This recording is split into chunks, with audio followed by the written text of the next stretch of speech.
Matindi rin ang sagot nitong Malacanang Palace Officer, Communication Undersecretary Attorney Claire Castro dito sa ginawang pag-archive ng mga senador sa kaso ng itong impeachment ni Sara Duterte. Ang sinasabi ni Attorney Claire Castro, ginamit lang. Parang yun din ang topic ko ng isang araw ng mga senador, yung ruling ng Supreme Court kahit hindi final. Eto, pakinggan nyo ito yung ilang bahagi ng kanyang paliwanag dito. Sa pag-archive ng Senate sa impeachment articles laban kay Vice President Sara Duterte, tingin ko lang, itong mga senador na to, feeling ko lang to gusto talaga nilang i-dismiss, pero nagtatago ngayon sila sa decision ng Supreme Court. Nakatakas ang Senado sa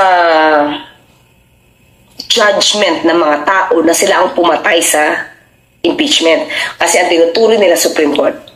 Sa kanyang vlog, sinabi ni Castro na tila nagtatago sa likod ng Korte Suprema ang senator judges dahil kung tutuusin, hindi ng pag-archive ang recourse bunsod ng immediate and executory ruling ng SC. You can also show respect by not making any action, saying na let's wait for the decision, final decision of the Supreme Court. And then kapag naging final na to at sinabi talaga no jurisdiction, then you cannot do anything but to abide by the law or to abide by the proceedings or decision of the Supreme Court. Yun lang. Kailangan i-archive. Ayun. Kita nyo, abogado po yan Hindi daw dapat gawin. Bakit nga naman kailangang i-archive? Kasi kung yung mga gunita, mayroon ding motion si Senate Minority Leader Tito Soto. Motion to table. Ayaw nila yun. Pinatay nila yun. Di ba nagbotohan? Pati yung motion na ilagay muna lang natin yan. Hayaan muna natin sa table yan. Hayaan muna sa ating opisina yung sinasabi nga ng Supreme Court. Kasi hindi naman yung final pa. Hintayin natin ang final decision kasi merong motion for consideration dahil in-entertain naman ng Supreme Court ang motion for consideration ng Kongreso at saka yung ibang petisyon ng mga private sector bilang pagpatunay after matanggap ang MR na tinatawag ng Supreme Court. Inatasan, hiningan ng komento, pinasasagot ang abogado at kampo ni Sara Duterte. So, merong ongoing process pa. Talagang papatunay na hindi pa yan final na desisyon. Pero nagmadali ang mga makaduterteng senador at kaagad-agad ay inarchive nila. Ay, di ba? Kaya hindi ko masisi. Ako, nabanggit ko na before yan. Ayan, sinasabi rin ni Castro. Ginamit nila yung ruling ng Supreme Court kahit hindi final, pwede namang hintayin. Kasi kung yung motion ni Soto ang nanalo, motion to table, ibig sabihin, hintayin lang natin, dyan lang muna, saka na natin talakayin at pagka mayroon ng final decision. Walang kasabit-sabit ngayon ng Senado. Kasi kung halimbawa, after 1 week, after 1 month, ang sabi ng Supreme Court, ito yung decision. Illegal talaga ang ginawa ng Congress. Final na ito. O, edi tapos.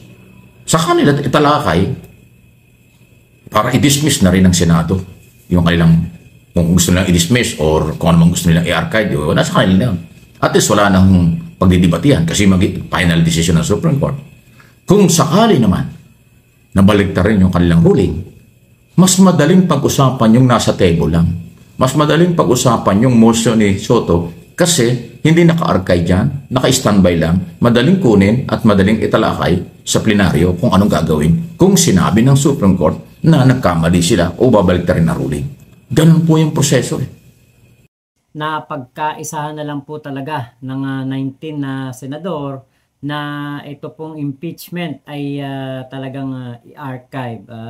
Masyadong alam niyo yung parang ginawang double dead itong impeachment.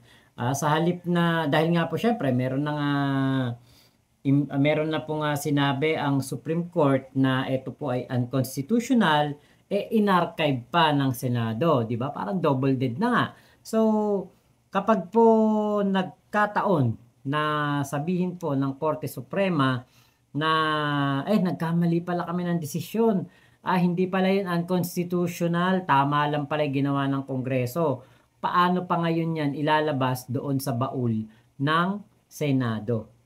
Magbobotohan po ulit sila niyan Magbobotohan po ulit sila at mag-uusap-usap ulit sila. Pagdedebatehan ulit nila yan. O ano, bubuhayin pa ba natin? Huhukayin pa ba natin? Hahayaan pa ba natin na matuloy itong impeachment trial na ito? 'Di ba? Kung sakali po na gano'n ang maging ruling ng Supreme Court. Pero sa ganang akin lamang dahil nga po karamihan ng mga maestrado sa Supreme Court ay mga appointee ni Digong, parang napakahirap na po na isipin na mare-reverse pa ang sinasabi po ng Supreme Court na unconstitutional ang impeachment trial ni Sara Duterte. Pero alam niyo po, ang ating Pangulong Bongbong Marcos, kasi akala ko hindi kikibo ang ating Pangulong Bongbong dahil nga po napaka-busy talaga na alam niyo napakaganda ng kanyang biyahe sa India. Nagresulta ito sa napakalaking investment at 13 po nakasunduan na pabor po sa Pilipinas ang pinirmahan na po kaagad doon. Ang ating Pangulo po ay nagbigay ng kanyang pahayag patungkol dito sa impeachment ni Sara Duterte. Panoorin po ninyo. 7 Constitution, si Attorney Christian Monsod said it amounts to a dismissal. And you've mentioned, sir, It amounts to a dismissal. no. That is that. Let me clarify that. The merits of the case were not examined by the Supreme Court. This is not doesn't mean this is not decide the merits of the case. It just talked about procedure. So the procedure was faulty, was lacking. So yun ang assessment ng Supreme Court. It has no bearing on the rightness or wrongness of the impeachment. And your reaction, sir, sa naging pagboto po ng Senado to archive? Nasabi niyo, sir, interested observer po kayo. Kaya nga, so I've observed that they voted. I keep telling you, the executive has no role in this. The president has no role. I'm an impeachable officer. I cannot involve myself in any of this. So it's really the Supreme Court, the Senate, and the House. So that's where the decisions were made, but between on the issues between the House, the Senate, and the Supreme Court. The Supreme Court has decided, and like I've said, that's it. That's the Supreme Court has decided. Well, again, we have already GOA, we have already all of this, and I'm sure the House and the Senate will start to conduct further investigations on this because it's really within their purview. So we have all of the mechanisms that are available to us in terms of checks and balances. All we have to do is to try and get some answers. We have to make very, very clear to everyone that the Supreme Court decision does not have any bearing on the rightness or wrongness of the merits of the impeachment case. They're not saying that there was no wrongdoing. Neither are they saying that there was wrongdoing. All they're saying is that you did not handle it properly. That's it. And that's why accountability just doesn't come into it here. It's an entirely highly tangential matter. It is not the central point in discussion. Importante na maliwanag sa tao yun. Kasi sinasabi, the natural reaction, hindi ka abogado. Hindi ba sasabihin mo, sabi ng Supreme Court, hindi talaga totoo. Wala namang ginawang mali pala. Hindi yun ang sinabi ng Supreme Court. Ang sinabi ng Supreme Court, hindi tama yung pagkahawak ninyo sa House, ang pagkahawak ninyo doon sa impeachment complaint. Yun lang. So, accountability doesn't come into it. It does not question our accountability whatsoever. Ang kuha nandyan, they can examine all of this, and much of this will be, I'm sure, because we are coming up to the budget process. Maglalabasan na naman natin. In my case, well, siyempre, may nagtatanong sa akin, sasabihin, sorry, problema niyo yan, hindi ako naghihiram ng problema. That's your problem. That's it. Again, that situation does not really involve me. it would be highly improper for me to tell my friends who are in the Senate and who are in the House na ito yung dapat inyong gawin. Highly improper yun. Pati na ako may impeach kung gagawin ko yun. Kaya hindi ko gagawin yun. So yes, they ask, we talk about this, but it's not as if I try to direct their actions. That's the last thing I want. Besides, when this all started, I immediately came to the conclusion, I have no part in this. So we'll just continue doing our work. And then, mukhang tapos na. Ayaw ko kung mag-FM ang house.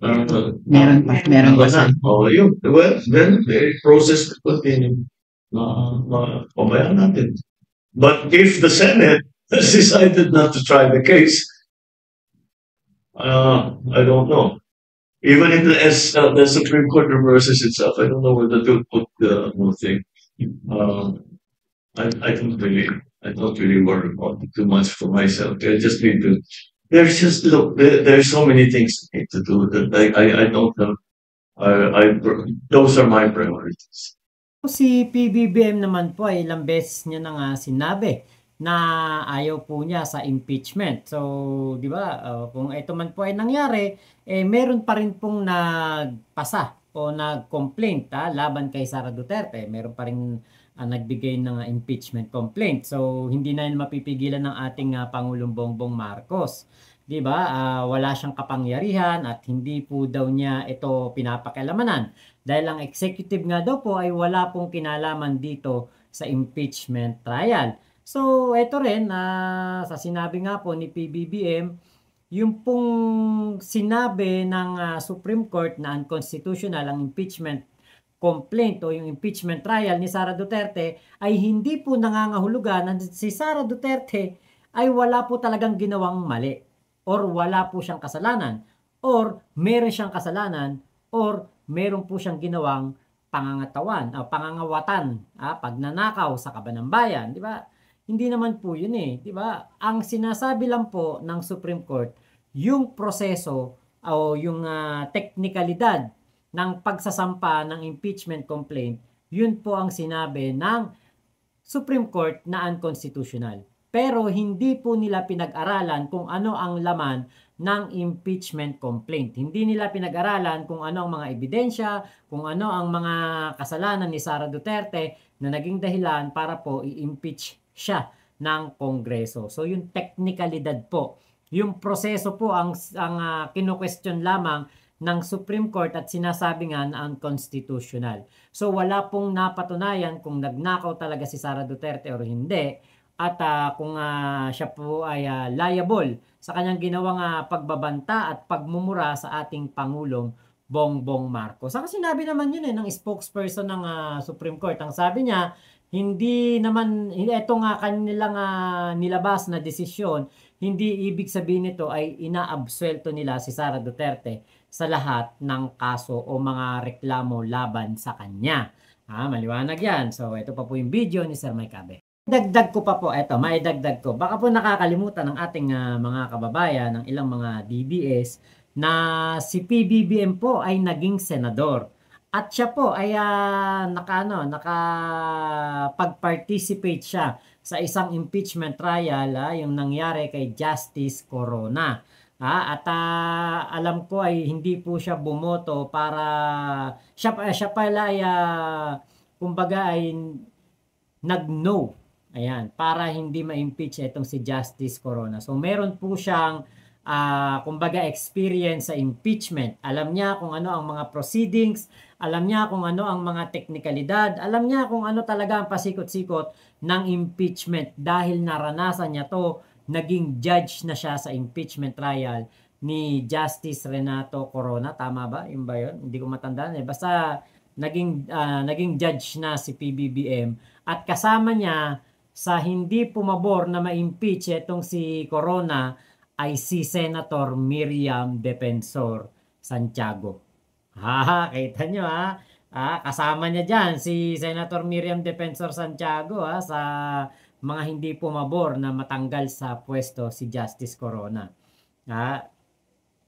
Isipin nyo na lang kung gaano katalino, kagaling ang ginawang desisyon na yan ni PBBM dahil nakasama niya sa desisyon na yan si Miriam Defensor Santiago. Hindi. Dahil majority ng senador ay yung mga ka-Duterte senador ay nanindigan i-archive. Alam nyo, napakahirap hirap po na naka-archive para kayong naghuhukay ng balon na napakalalim. Kasi yung naka-archive na dokumento ganyang klase, yan po ay subject na naman for debate kung bubuksan ba o hindi. Voting na naman. Magbubutuhan na naman sila. So kung mayroong 19 senador na pumabor na i-archive, sa tingin ba ninyo? Mahahati yun? Sa tingin ba ninyo, yung mga yun ay magbabago ng paninindigan? Malamang. Panindigan pa rin. Huwag natin pag-usapan yan. Dismiss na natin. Ganun pa rin. Next year na lang. Maraming technicalities. Maraming i-raise na issue ang mga abogado dyan sa Senado na para ilibing ng tuluyan kahit nasa archive na ang kaso, kahit mayroon pang pagbabago sa Supreme Court kung sakasakali. Samantalang kung motion to table o nandyan lang naka-standby lang, madali yan. Kung di naka-archive, madaling umpisahan, madaling tapusin kung mayroong final decision. Ganun yan hindi na ho talaga nila nanaig po talaga ang kampihan, hindi ho ang katotohanan. Sa totoo lang sa aking opinion, observation, hindi naman tumingin talaga sa mga ebidensya itong mga senador na identify sa mga Duterte. Kaagad-agad sa kanila from day one, wala yan. Kaagad-agad sa kanila from day one, political lang ito. Kaagad-agad from day one, harassment lang yan. Kaya ayaw nilang tingnan ang ebidensya. Ganon silang kalupit. Pero ginawa niyo senador yung mga taong yan, wala tayong magagawa. Ako, hindi ako nagsisisi kasi hindi ko naman binuto yung iba dyan. Pero ganyan ang binoto nyo, kaya ayan, magsisisi kayo. Diba? Kasi ang kredibilidad ng isang tao ay manggagaling sa iyo kung paano, kung meron ka ba niyan o wala. Pero kung pakapalan, kampihan, pag-dismiss without trial, pag-dismiss ng walang kaliwanagan, yan ay pagtatakip ng katotohanan. Ang impeachment ay accountability, hindi harassment. Nakatulad na sinasabi nila, harassment lang. Harassment ba yun? Merong hindi may paliwanag na 612 million pesos? Harassment ba yun? Yung hindi may paliwanag kung bakit naglagay ng tig 50,000 pesos sa bawat opisyal ng Department of Education ng kanyang panahon na sekretary? May testigo, may ebidensya, 50,000 in 6 months. Ay wala ba rin sa inyo yung sinabi niyang hindi ako nagbibiro, may inutusan na ako para sa buhay ng Pangulo, First Lady at Speaker of the House. Tapos sinabi niya, PI tayong lahat, pati tayo dinamay. Matino ba yun? Di ba pananagutan yan? No one is above the law kahit Vice President. No one is above the law kahit abogado pa siya. Dapat ganun. Pero ang mga senador na kakampi niya, bulag, nagbibingi-bingihan, nagtatanga-tangahan. Kunwari pa, sinunod nila ang ruling ng Supreme Court. Hilaw pa rin yun Kasi hindi nga yung final. Sinabi naman ng Supreme Court, hindi pa rin final yon. Hindi naman sila mag-i-entertain ng motion for reconsideration kung tapos na. So, in-entertain nila. Malinaw na hindi pa tapos. Ginagawa naman yung bobo mga Pilipino. Mabuti pa yung hindi abogado, nakakaintindi ng rule of law. Yung abogadong politiko, maka-Duterte, liligaw sa rule of law ang mga Pilipino. Observation ko yan at opinion ko. Huwag kayong magalit man kayo, bahala kayo sa buhay nyo. Paninindigan ko, sinasabi ko, ang opinion ko, entitled ako. Ang observation ko, base sa ginagawa nyo at pinakikita nyo sa mamamayang Pilipino. Please like and share. Subscribe kung hindi pa. I-subscribe nyo na po si Sir Mike Abe, MA Pinoy TV at Mike Abe Opinions dito po sa YouTube. Thank you, Sir Mike. Ngayon po, dito po sa kanyang sinabi, alam nyo po, kaya ako nagugustuhan na reaksyonan itong mga video ni Sir Mike Abe dahil nga po talagang, kumbaga real talk. Yung sinasabi ni Sir Mike, tagos talaga sa katotohanan.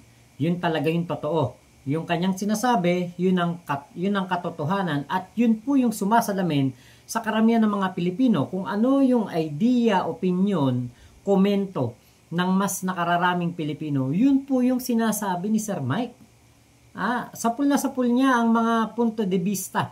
Kahit lumabas tayo sa mga kanto, kahit pumunta tayo sa mga umpukan, kung ano ang sinasabi ni Sir Mike, yun din po ang sinasabi ng mga karaniwang Pilipino. Makamasa. Kaya nga po, yung kanyang programa, kung mapapansin ninyo, magkakalahating milyon na po ang kanyang subscriber ni Sir Mike. Yung kanya po talagang kumbaga na ibibigay sa atin ng mga impormasyon. Walang fake news. Real talk. Kung ano ang totoo. Yun ang sinasabi ni Sir Mike Abe. Kaya po, alam nyo itong ating mga senador ngayon. Kasi dati kapag binanggit mo, di ba, Miriam Defensor Santiago, Juan Clavier, Chopisto Gingona, marami mga Blas F. Ople, di ba? Napakarami pong mga senador na kapag sinabi mong Senate of the Philippines o Senado, talagang ang papasok sa isipan mo, mga edukado, mga mapanindigan, talagang mga senador na kumbaga haligi ng Senado. Kumbaga alam niyo yung hindi katulad ngayon na ang Senado ampaw. Noon, ang isang senador, isang haligi ng Senado. Ngayon, ang Senado, alam mo yung styrofoam, 'di ba? Ang styrofoam, ano 'yan? Nagagamit lang 'yan sa mga soundproofing. Pwede 'yan gamitin sa soundproofing.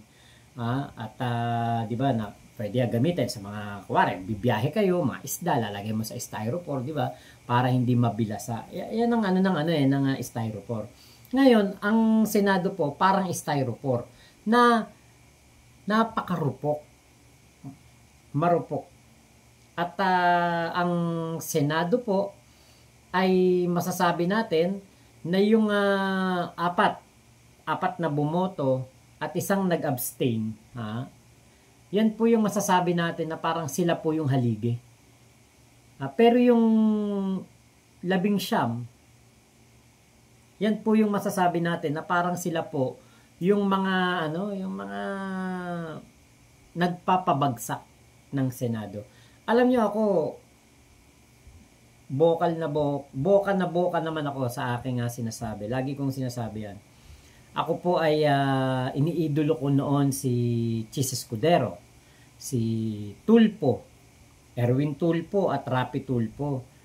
Diba? Pero alam niyo po, ngayong bumoto sila sa impeachment para ito ay ma-archive.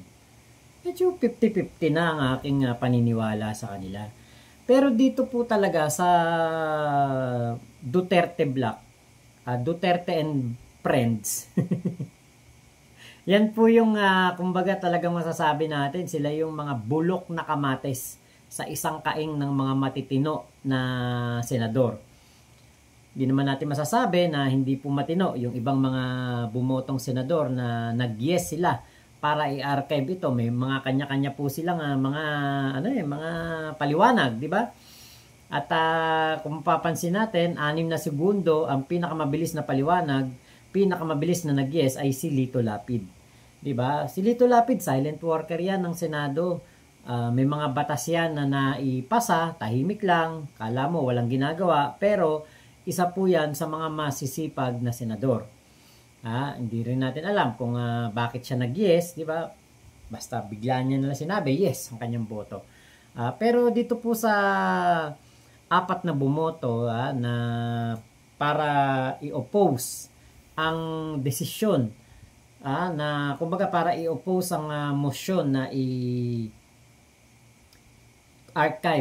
ito pong impeachment trial ni Sara Duterte. Sila yung masasabi natin na mga matitinong pundasyon o haligi ng Senado. Pero yung 19, sasabi natin parang ito yung mga nabulok na kamatis. Sana yung 4 na, yung 5 na nanindigan na kailangan na ang impeachment trial ay kumbaga i-table lang, hindi po i-archive. Sila po yung masasabi ko na ang gusto nila talaga ay para sa taong bayan. Kasi ito nga katulad nitong si Marcoleta, parang nabilog lang tayo ng ulo nito nung sinabi na parang nauto tayo ng konti nung sinabi, ako naman hindi pro Duterte, ako'y ampun lang ng PDP laban. Hindi daw siya pro Duterte o Duterte Black, 'di ba? Wala daw siyang ganyan. Pero 'di ba, sa kanyang ginawa, sa kanyang privilege speech o kanyang sinabi nga na motion to dismiss, lumabas ang kanyang tunay na kulay na talagang wala pong dito, walang ibang kinakampihan si Marcoleta kung hindi po ang mga Duterte. Kasi nga po, napakasimple lang naman ng nakalagay sa konstitusyon. Kapag may impeachment complaint, 'di ba, ang trabaho ng Senado is to try and decide. Kaya nga po sinoplak ni Ping Lacson etong si Marcoleta at sinabihan nga po na walang motion to dismiss sa rules ng Senado. 'Di ba? Kahit ano pang mga suppletory, mga kung ano-anong sinasabi ni Marcoleta, pinakinggan pa rin po siya ng 19 na bumoto ng yes para i-archive ito kahit na butas-butas ang kanyang mga dahilan. Diba? So, parang alam niyo po yung tinanggalan ng bayag ng Supreme Court ang Senado. Parang tinanggalan sila ng kapangyarihan, tinanggalan sila ng mandato, at ang datingan po ngayon, basta ikay magnanakaw sa kaban ng bayan, tumakbo ka lang ng Senado. Humingi ka lang ng tulong sa Senado at ikay tutulungan nila o ipagtatanggol nila sa abot ng kanilang makakaya. Diba? Basta milyon-milyon 100 millions. Hindi pwede yung mga 1 milyon, 2 milyon lang. Dapat 100 milyon ang iyong ninakaw para suportahan ka at protektahan ka ng Senado. Diba? Kaya po hindi na ako magtataka kung ang ating Yusek Claire Castro ay ganyan ang isagot, diba? Parang nagtatago ang Senado sa desisyon ng Supreme Court. Which is yun yung totoo. Yun yung nakikita natin. At yun yung kumbaga katibayan talaga na meron pa rin talagang kumbaga yung sinabi na mandato ng mga Senado. Mandato ng Senado to try and decide lang. Yung constitution natin, yung Supreme Court, di ba? Wala talaga Alam niyo yung ang atin po talagang saligang batas, napakagulo, napaka-confusing. Hindi natin malaman kung sino ba talaga ang ating susundin. Sinabi ng konstitusyon to try and decide pag merong impeachment trial, Senado ang kikilos. Pero meron pa ring Supreme Court na siya ang magsasabi kung ano ang sinasabi ng batas. At meron silang kapangyarihan pa na maglagay o magdagdag ng mga bagong rules. Diba? Kaya nagagamit po ng mga kampon ng kasamaan itong mga ganitong salita ng Supreme Court at napagtataguan po ng katotohanan. Na sana, diba, sayang, gusto pa naman ni Sara ng bloodbath. Kaya lang, mukhang yung kanyang sinabi na yun, tapang-tapangan lang, parang si Baste, nagamo ng suntukan, pero lumipad patong Singapore, natakot kay General Torre.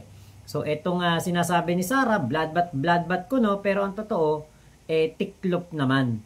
Dahil nga po, kaya po nila talagang pinatay ang impeachment, dahil nga po, kapag natuloy ang impeachment trial, ay mabubuksan po ang Pandora's box ng mga Duterte at marami po tayong malalaman ng mga katarantaduhan na ginawa ng mga Duterte, ni Sara at ng kanyang ama.